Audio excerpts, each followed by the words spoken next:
Hey guys, the one and only Captain Rendrag, your patriotic pirate, here at Byron Reed's Memorial. Now, earlier I had talked about the gentleman that was inside here, how he was desecrated, and they actually danced with the body. I don't know where it is now. I don't know if they ever reburied him somewhere else, but he's not in there. How do I know he's not in there? Well, let's jump back into the DeLorean. We're going to go back in time, and we're going to talk about a time where myself was young, dumb, and full of you-know-what.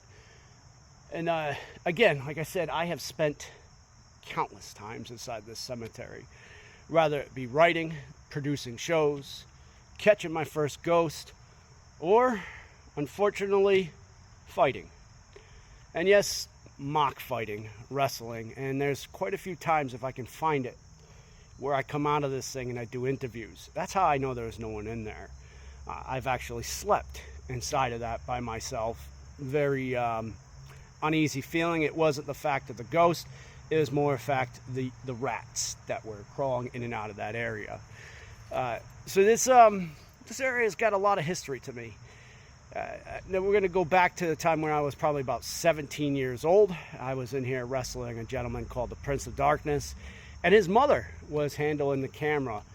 We had no referee. She was the one that counted. It was kind of funny. It was like, 1, 2. She definitely sounded like the Crypt Keeper. But inside of this area, right up to the top of there, my buddy, Prince of Darkness at the time, and we're no longer friends now, would launch himself off that, giving me a double axe handle. He did not know how to pull it back, and when he hit me, knocked me out, and I slid down right there. And as I slid down, I was not supposed to lose the match, but because I was knocked out, Prince of Darkness pinned me. That wouldn't be the first time I wrestled in here, probably a couple more times, and the last one was probably the most disturbing. I wrestled in here against a guy named Spider, and the end of the match was the loser got hung. And yes, not only have I had my head in a guillotine, but I got hung. And I did get a lot of this ideas from Alice Cooper. He is my all-time favorite, not only musician, but I look to him as a role model. Now, there used to be a branch up there, and as you can see, they're all down. And hanging over that branch, the guy Spider would win. He ended up throwing the noose up there, and yes, hanging me. And he hung me for a little bit, almost passed out from it. I'm not proud of those moments, let's put it that way, because it was kind of disrespectful to be fighting in here. Now, would I do it again? Probably not. If I could get back into the time machine, I would tell the younger me, don't do that.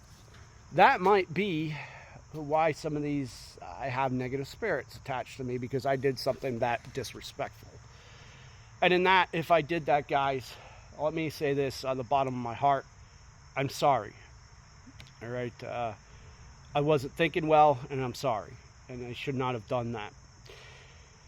With that said, though, I did, and this might be where it started coining the phrase me being a monster, because being young, dumb, and full of you-know-what, not only was I up here showing off for my friends on television, there was a young lass that I had high feelings for. And that young lass that I had the high feelings for, I was kind of showing off. Little did I know what I was doing would scare her away.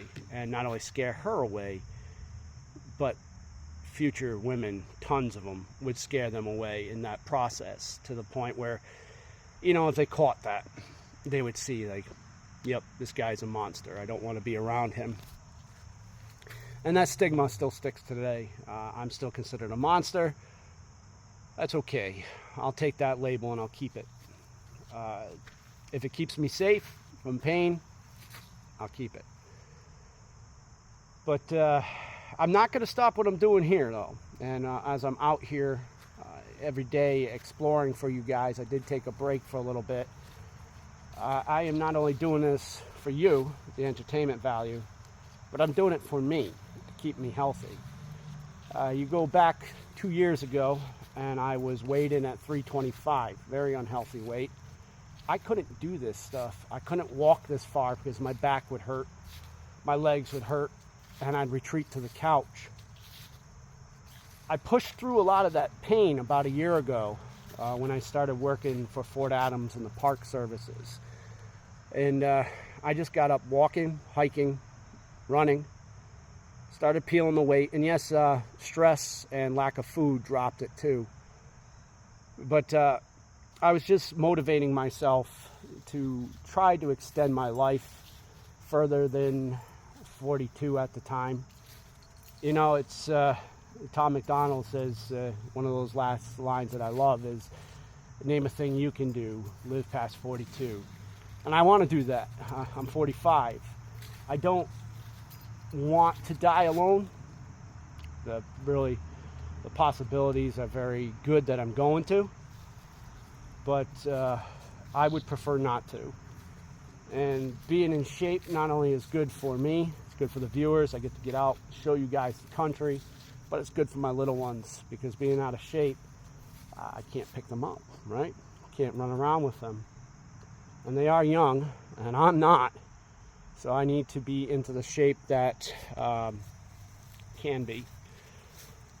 So, you know, long story short, like I said, I'm out here doing this, and I'm going to keep doing this until I can't walk.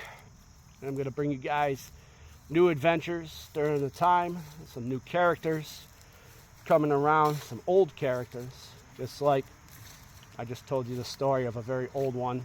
His name was Blackjack, that used to wrestle amongst this area.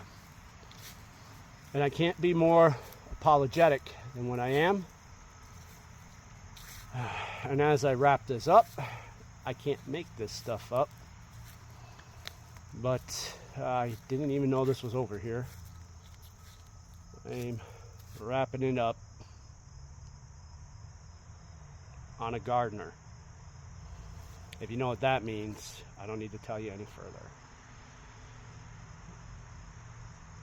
You guys hear that?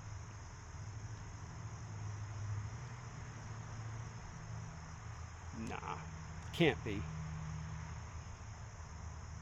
Don't know what that was. Captain Rendrag, over and out.